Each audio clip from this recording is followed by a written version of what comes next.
Olá, gente, tudo bom? Estamos aqui para fazer mais uma série do nosso canal, A Gota Diária Coquilolatria. Gente, estou aqui para fazer essa série desses vídeos, muitos argumentam comigo, por que você fica fazendo vídeo, mexendo com a idolatria, vai estudar a Torá? Gente, olha só, eu sou um Benoa, né? Achei através das leis noéticas. Mas eu não posso ir, hoje não tenho condições de ir, nos lugares que eu já passei, para falar que tudo que preguei, tudo que anunciei como cristão foi tudo mentira. Não tenho condições, né? Por exemplo, ir lá em Santa Amélia, onde fui quase 40 anos, 30 anos atrás, quase 40 anos atrás, lá em Santa Amélia, no Paraná, né? Santa Amélia, Paraná, Espírito Santo, muitos lugares, Minas Gerais, né? Sul, norte de Minas, capital, assim não posso, né? Todo São Paulo, Rio de Janeiro, por onde passei, anunciando, pregando que é da divindade do JC, do Ieixo, né? Eu não tenho condições. Então hoje o meu dever é retificar todo o erro que eu fiz. Meu nome é Cláudio César dos Santos, fui cristão, 30 anos, numa determinada denominação que usava Bíblia João Ferreira de Almeida, né? Uma Bíblia toda errada, cheia de caos, cheia de colapso, e eu vou explicar o porquê e depois nós vamos falar. Vamos lá, né? Toda errada, cheia de caos, como eu já falei, cheia de colapso. Mas vou entrar no assunto aqui, antes de entrar nesse assunto da Bíblia João Ferreira de Almeida, que tem muitos assuntos por bom tempo. Vamos explicar aqui. Estou aqui com o livro da Raja, do Dom Lealtar, já conversei com ele, tá, gente? Por isso que eu estou fazendo. Então, hoje, meu dever é desfazer de tudo aquilo, porque tudo que eu anunciei para vocês, tá? De toda Minas Gerais, o Espírito Santo, Rio de São Paulo, tudo que preguei, anunciei, como cristão, como uma pessoa da CCB, Congregação Cristã no Brasil, foi tudo errado, foi tudo mentira. E a Bíblia João Ferreira de Almeida é uma mentira. Toda ela carece de fonte, está tudo errada. E eu tenho que falar isso de coração sincero, de coração puro, porque são muitas contradições que, graças a Chico, quando eu entrei, né, eu entrei para a CCB, falaram assim para mim, que eu tinha que crer nessa Bíblia, que essa Bíblia era verdadeira, que era não sei o que não sei o que, tal, que não precisava ler outra coisa. Mas quando... E me ameaçava que eu ia pegar a salvação e ia para o inferno se eu buscasse outra coisa. E quando eu comecei a buscar e me aprofundar o porquê não podia buscar outra Bíblia, descobri que está toda ela mal traduzida, toda ela mal interpretada de forma provocativa mesmo.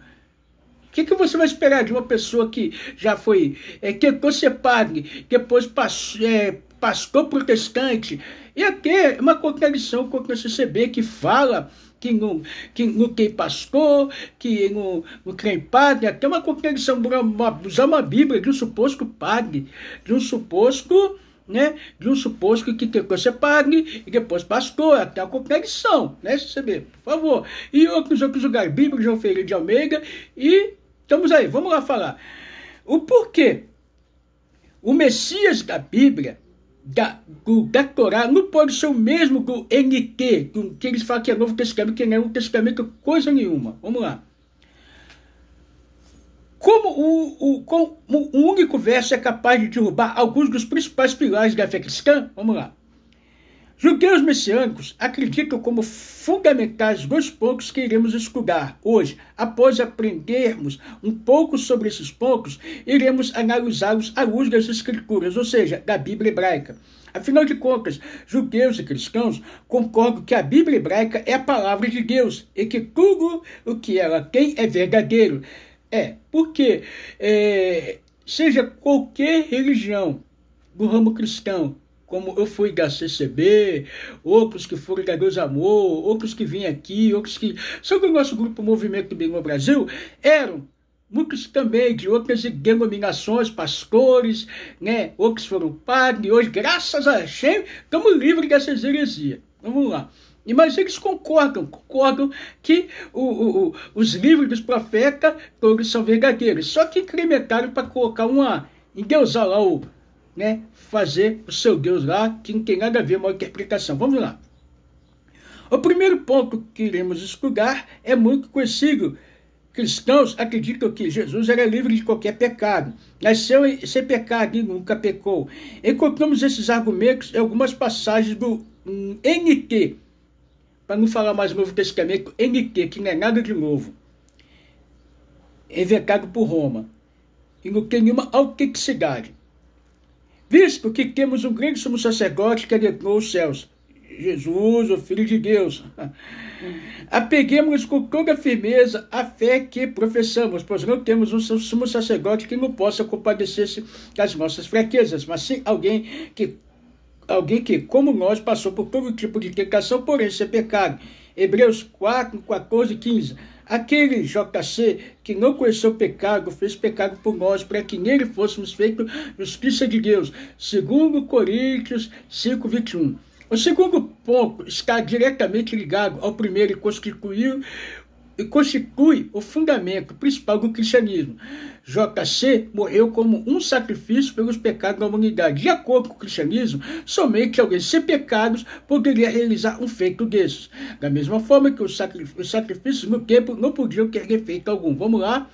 Como conclusão, uma vez que JC morreu pelos pecados da humanidade, sua morte anulou por completa a necessidade de qualquer outro sacrifício, porque morrendo, ele morreu para o pecado, uma vez por todas. Romanos 6, 10.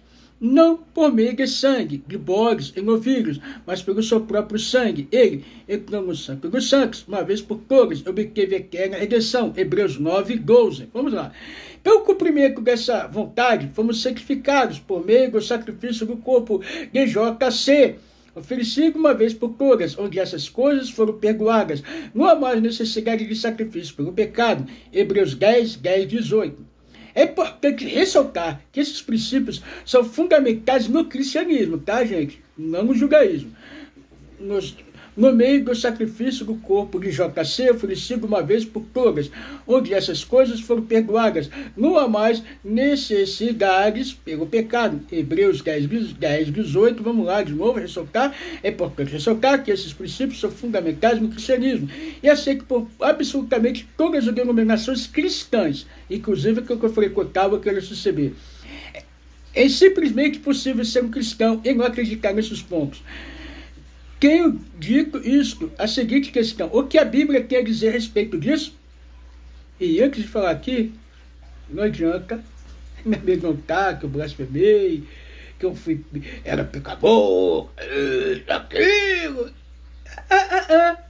Não dá ouvido a ele, corra dele. Anticristo, essa palavra anticristo, tá, primeiramente, não existe no Taná, nos profetas, na Bíblia hebraica. Ponto. Vamos lá. Isso foi uma invenção totalmente romana, do clero romano. Vamos lá? Obviamente, quando eu digo Bíblia, me refiro à Bíblia hebraica, conhecida pelos cristãos como Velho Testamento, que não é Velho Testamento, isso é uma heresia. Leve em consideração que no primeiro século do cristianismo, o Novo Testamento, o NT, não tinha sido ainda canonizado. E para convencer um judeu a se converter, eles precisavam se basear na nossa Bíblia. Vamos entender agora por que não tiveram sucesso. Se estamos falando sobre o Messias, nada melhor que observarmos uma das principais passagens da Bíblia sobre ele. Essa passagem começa no capítulo 34 do livro do profeta Ezequiel.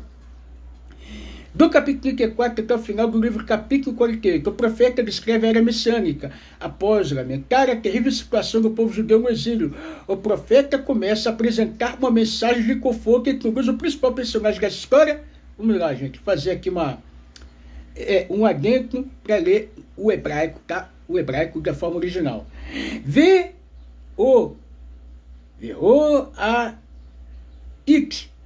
Lexoni, Velo Tirina, Oge Lavaz, Vechar Fatix, Ben Se Lase Vaakimoti, Alehem Roe Errad, Veraá Ek Hem Ek Avdi David Hu יראה אותם, והוא יהיה להם לרועה, ואני Hashem, para não falar o nome do tetragrama, tá, gente? Erie Lahem Leloquim, para não falar o outro nome sagrado de Hashem, Ve'avidi Davi Nasci Bekohan Ani Hashem Dibarti. Vamos lá. Portanto, hei de salvar o meu rebanho, o povo judeu, para que não sirvam mais de presa, e julgarei como ovelha e outra, e sobre eles porém um pastor, e eles apacentará meu povo Davi, é que as apacentará, e lhes servirá de pastor, e eu, o Eterno, serei seu Deus, e o meu servo Davi será príncipe no meio deles, e eu, o Eterno, disse, Ezequiel 34, 22, 24. Vamos lá, tá bem claro, né? Vamos lá, continuando. Aqui contamos uma promessa de Deus ao povo judeu. Deus vai nos resgatar e nos enviar alguém para nos liderar. Esse alguém é chamado de meu servo Davi, e ele será o príncipe entre nós. Judeus e cristãos concordam que o verso se trata do Messias e é chamado daqui de Davi, pois existe uma promessa que o Messias seria um descendente de Davi e seu filho Salomão, segundo Samuel 7, 12 e 14, 1 Crônicas 22, 9 e 10.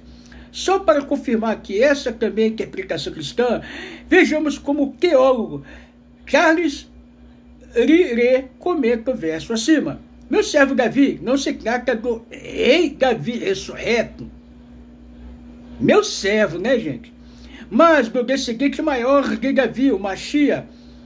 Charles C. Rie, Bíblia Anotada, comentário Ezequiel 4, 23, página 1049. Repare que além de se referir ao Messias como seu servo Davi, Deus também o apresenta com outro título. O meu servo Davi será um príncipe no meio delas. Logo vamos entender porque é importante lembrar disso. Vamos lá.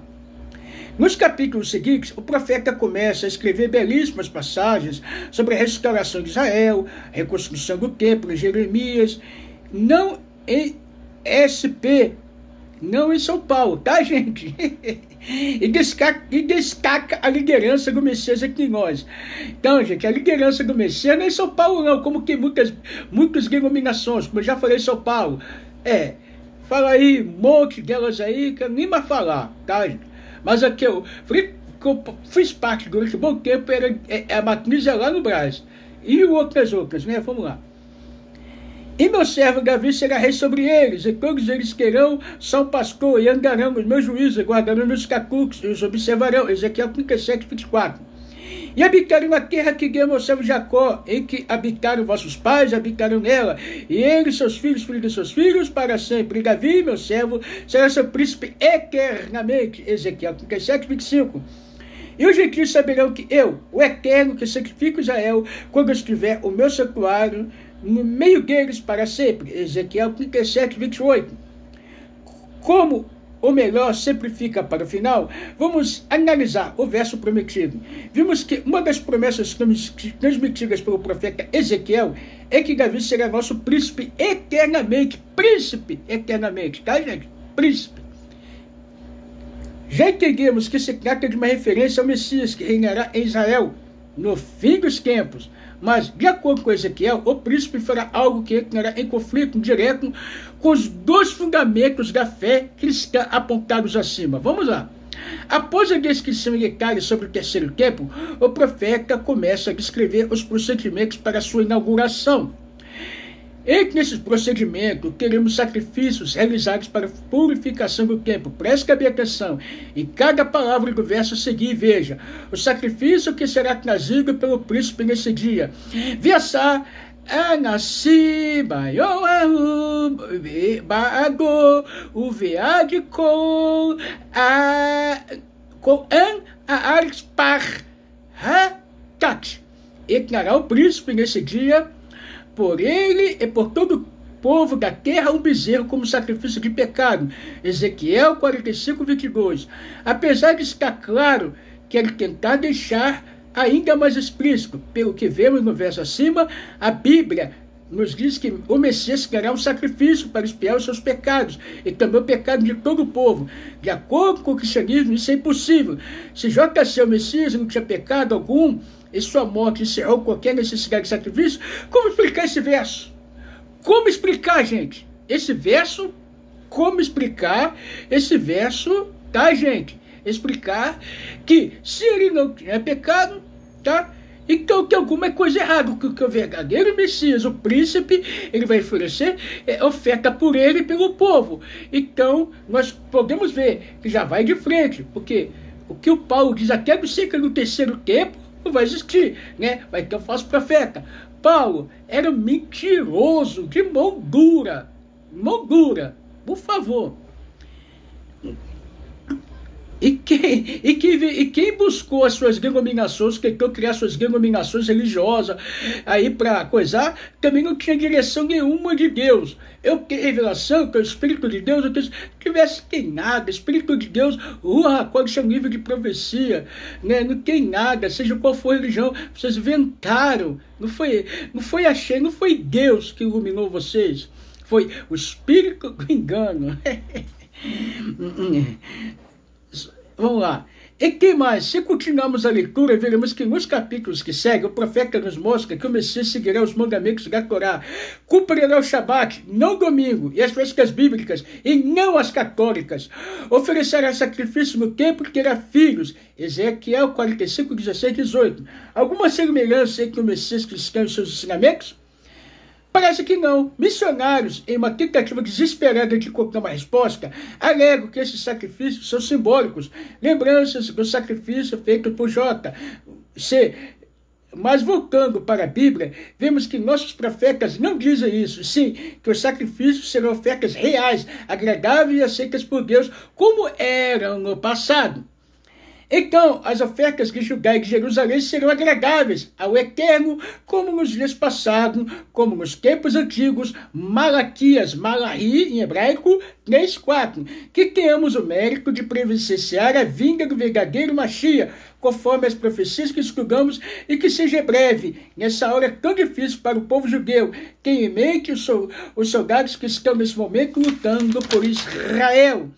Que Hashem os proteja de todo o mal e que os retorne vitoriosos. Então hoje, dia 17 de Tammuz, ano 5.784, eu, Cláudio César Benoa, emissário do movimento Benoa Brasil, né, a Via Evangelista Cadide, apoiado pelo Moreno Antônio Massa Braga, eu vim aqui fazer este vídeo, a gota diária de idolatria, né, acerca desse fundamento de fé, que dizem que JC não teve pecado e foi a oferta perfeita. Mentira pura, né? E que a oferta dele será tudo. Os profetas não falam isso. O verdadeiro Messias será um príncipe e oferecerá por ele e pelo povo. Então vemos que é tudo, né, uma aberração.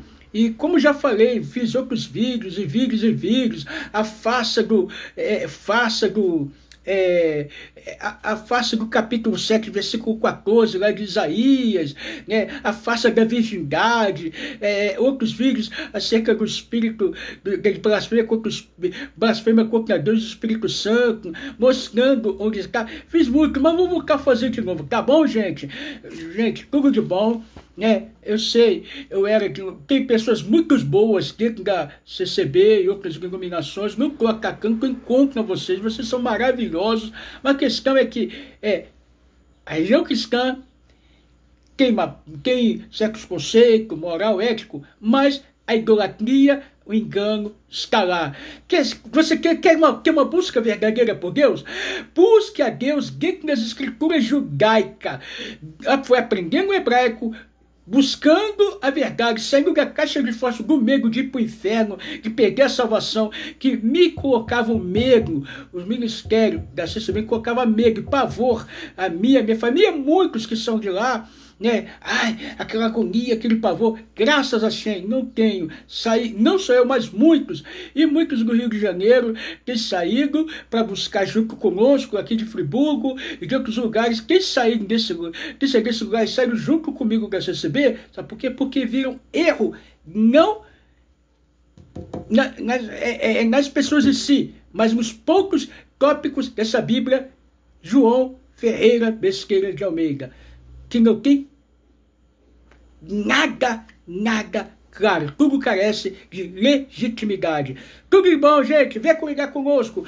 Temos o Centro Físico para Benoa, para praticar judaísmo para não judeus. Venha nos visitar, estar conosco. Estamos com as portas abertas para tirar dúvidas também. Estamos aqui na escada do Pudina Pina Garcia, número 12. Meu nome é Cláudio César dos Santos. Meu DDD 22 998 5705 3 e 998 02 7099. Tudo de bom, é um prazer estar com você. Não tenha medo, Machia já.